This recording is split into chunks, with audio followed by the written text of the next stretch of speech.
When we talk about Filipinos in Hollywood, we immediately think about actors, singers, and other performers of Filipino descent who are in front of the cameras. But there is so much more that Filipinos contribute to the American entertainment industry, and the Nepaleses are right where the action is.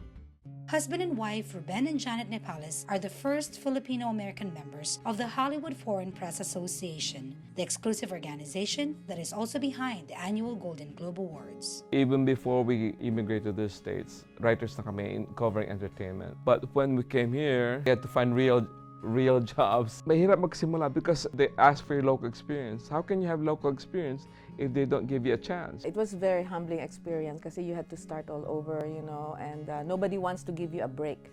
We experienced discrimination, and kahit na sabihin mong US citizen ka or green card holder, it's still the color of your skin. I was trying to be a secretary and taking all these exams, and I passed all the tests, and then the interview came, and then they said, "Oh, we're not hiring you." And I said, "Why?" I said, "Because we don't know what UST is. It's not a known university." I said, "That's older than Harvard." And it's a well-known university in the Philippines. But of course, they hire somebody from UCLA. Then I went home crying and in the bus, and Ruben and I thought, like, did we make the right decision to come over here? After a series of heartaches from failed interviews, Ruben and Janet eventually found their first jobs. Ruben as a proofreader for a financial printer, and Janet as a marketing coordinator for Sunset magazine. My first job, I come from downtown, so I took 2 buses. One from our place, another bus from here. This was a really bad neighborhood back then. So advice sa akin, I would get off there. This is the bus stop, this is the bus stop. Advice was, as soon as you get off the bus, run. Once you're inside, it's like a sanctuary. It was a good experience in a way because I learned how to speak the language. Actually, it was English, but sometimes it's hard to pronounce. Like, I would get a call and they would say, "I'm from Now Company." And I said, "Can you spell that, please?" And they said, N-O-W, now. Oh, it's now. And sometimes they would say, like, "Okay, I'll see you later." I said, "Why are you coming back?" You know, something like that. That you have to get used to some things like that in the American culture. Ruben and Janet gave up established writing careers in the Philippines to start over in the US in 1985. Their first apartment was a 2-bedroom unit which they shared with 4 other adults and a child. Ako na una, talaga ang daming ipis, plenty of cockroaches. So when Janet was arriving, the next day, I spent the whole day swatting cockroaches. Ako naman, nung palapit niya, sabing gano'n ng brother niya, "Oh, malapit na tayo sa Tondo of Hollywood."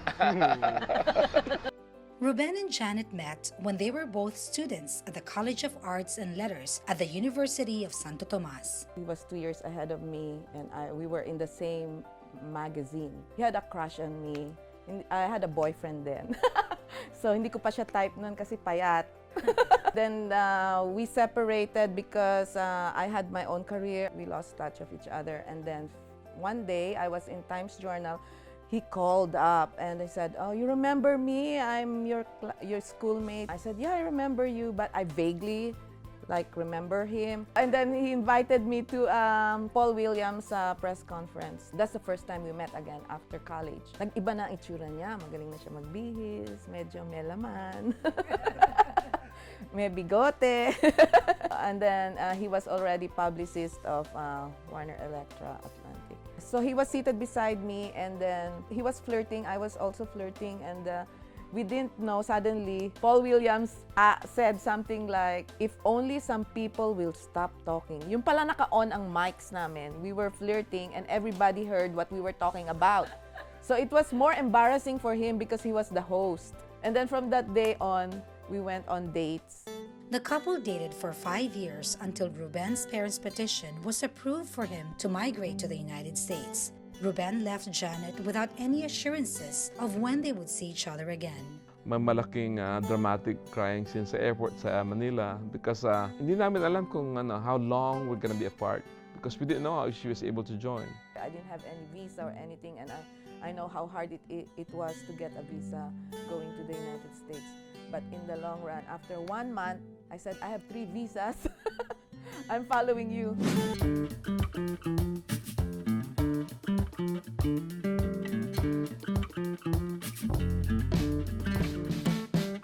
From the very beginning, the people in the Philippines knew that Ruben and I were already relocated to the Los Angeles area where Hollywood is, and from that time on, we've been already getting assignments from them. And the Philippine studios would nominate us to attend a junket. We were able to go to roundtables and interview them, but that was on the side.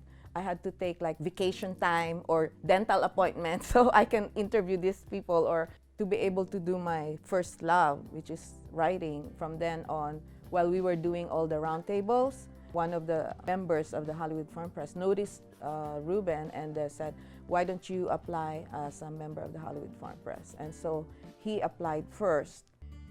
Becoming a member of the Hollywood Foreign Press Association, or HFPA, is not easy. The applicant should be a member of the Motion Picture Association of America for at least a year, has to be nominated by 2 current members of the HFPA, and voted in by the majority of the members.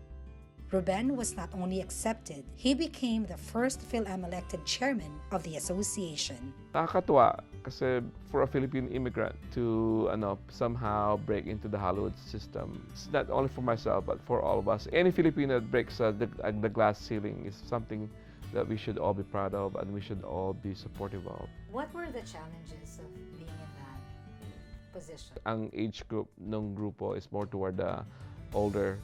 So, in a way, parang bata pa ako. Less than 10 years, tapos naging chairman ako. So, I think that was something too. So, siyempre may resistance na konti. Pero eventually, you have to prove yourself eh. So, as most immigrants find out, when you prove yourself and people, know that you can do it, then they have respect for you. When Janet applied and was accepted 4 years later, they became the first couple to be members of the association in more than 70 years. To bring in Janet, malaking challenge din yan kasi first babae and then dalawa na kami from the Philippines. So, mahirap. I think I can say na isa sa mga toughest periods in my life din kasi maraming intriga, maraming nag-oppose. I heard many negative comments then. But then, once Janet nakapasok na si Jane and then they realized, talagang working journalist ito, then people have respect for her and for us. I found out only when I was already there that they were against husband and wife because daw magiging powerful kami or something. They wanted to limit also the number of Filipinos also in the association because it's a small country, you can't get everybody. Or baka naman magsunuran, all the wives would want to join and they're not really journalists. But since I'm really a journalist and I've been really working, some of the members already saw me in the junkets and they were exposed already to me. And when they Google my name, all my name's there. She's really a writer. They love me very much, so we were able to hurdle that challenge. In their many years of being married and having the same careers, Ruben and Janet have learned to work with each other's strengths and weaknesses. When we find something na medyo kailangang constructive criticism, we tell each other. I always say, huwag ka magalit, don't be mad, but I'm just telling this as a way to improve. The only big fight we had was cooking tilapia the first time. Yeah, we were new in the States, in LA. We didn't know how to cook. He had a way of cooking it. I had a way of cooking it. And that's the biggest fight we had. And then later on, we started laughing and said, oh my God, we're fighting over how to cook tilapia. Ruben and Janet work as a team, but they also have a healthy competition going. Oftentimes, we cover the same events. Pero siyempre, may kanyang scoop kami paminsan-minsan. So that's part of the game. So nakakatuwa din kasi sometimes meron kami scoop na tinatago namin from each other. So lalabas na lang yung scoop na yun and let's say si Janet may scoop. So na-interview pala ito, ganun. Sabihin niya also, so you got to interview this. When or how did that happen? So maganda rin yun. It's a healthy competition. It's friendly competition. So sabi nga ng daughter ko, may the best Nepales win. Do your best. Whoever wins, you'll be happy for that person. In their years as members of the Hollywood Foreign Press, Ruben and Janet Nepales have collected countless memorabilia. Many of these are displayed together with photos of their 2 daughters. This one is Yeah. special to us because Black Swan was shot by the Fil-Am Matilibatik. Yeah, Machuli Batik. And this is the He movie autographed that- it. And this is the movie that got him nominated for Yeah. an Oscar. And it's a nice story also. Matthew started selling or delivering lechon Lechon when he before was he a became a teenager. cinematographer. Yeah. He was the very first Filipino to be nominated for a major award. Yeah. This one, Inglourious Bastards. Quentin Tarantino, if it is also one of our favorites. You know how in Cannes Film Festival, Brillante Mendoza beat him for Best Director. Yeah. For this movie, by the way, Yeah. for this movie. For this movie, tinalo Can ni you Brillante imagine Mendoza. The morning after, on a napkin, Quentin wrote Brillante a real gushing, like almost like adoring, or parang love letter, just to appreciate what he did. Also on display in their house are the numerous awards the Nepaleses have received for their work. Gusto ko itong most influential Filipina in the world. It's very meaningful for me because it's recognized by other Filipinas like Cristeta Comerford was one of them, Loida Nicolas Lewis. So I admire all these people. These are my heroines, and to be counted as one of them is an honor. And for me naman, the one from UST. I didn't go home for 17 years, and I had to go home because University of Santo Tomas Gave him the award. gave me my Outstanding alumni. award. I really didn't do very well in college. So for my university to be acknowledging me was really something. 'Cause I didn't even attend my graduation. So it's interesting. So you get awards from non-Filipino associations Yeah. or Yeah. non-Filipino award-giving bodies, right? But your favorites Are the Filipino, because it's close to our hearts. Yeah, Filipinos, recognizing Filipinos is something that you really value. I think Janet and I consider our daughters awards. Oh yeah, more precious. they're more precious. The animator, the Ella, even before taking up animation, she already won an animation contest just by learning from a demo software. I'm And also very proud of Nikki, our the older daughter, Nicole, because she's in college and she's already awarded the most outstanding in high school. alumna. In high school. Because she was president of the Amnesty International in UC Berkeley and she did the hunger banquet. Sabi nga namin ni Ruben, it took us 30 years to be recognized by our school. Nikki only graduated a few years and she gets the top award.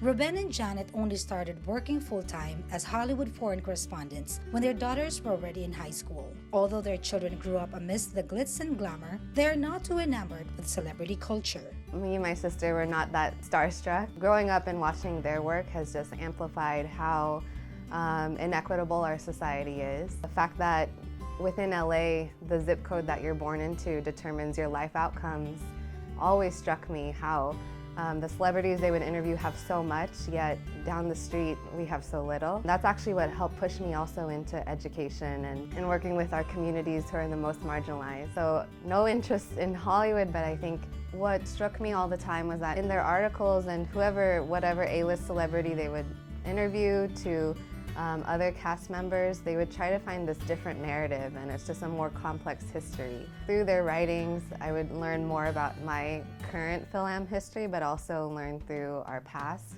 They really just modeled what it meant to pursue your passion, even if it took some hard work to get there. Somehow I mistook an actress for another actress. My brother got hooked to Alec Baldwin's suit. So he was walking and I said, Alec, I know. No, my brother is hooked to you. Oh, he said, oh my God, it's wardrobe malfunction already on the red carpet. My favorite one, of course, was with George Clooney. First time I interviewed him, he kissed me. And then the next time, Ruben said, oh, my wife didn't wash her face on the right side because you kissed her there. Oh, let me kiss you on the other cheek too. See, Darren Criss too, because he's going places. I also was very impressed with Matthew Libatic, the cinematographer, because he's doing a lot of major Hollywood movies. The Nepaleses have accomplished much as journalists in Hollywood. Despite their doubts during their early years in LA, they have no regrets. The first year was the doubting year that we weren't sure that if this is the right thing we did because nobody wanted to give us a break. And we wanted to prove to everybody that we can do it, that Filipinos are good. But the minute that somebody gave us a break, that was it. We're full blast. Just to get this far, parang nakakatuwa. Mahirap magsimula, as I said. Lalo na mga first few months, parang hindi ka makakita ng trabaho, for example. May mga crying scenes pa ako kasi it's frustrating talaga eh. No regrets. I'm doing what I love to do ever since I can remember as a child. And I love what I do, and doing it with the person you love is perfect.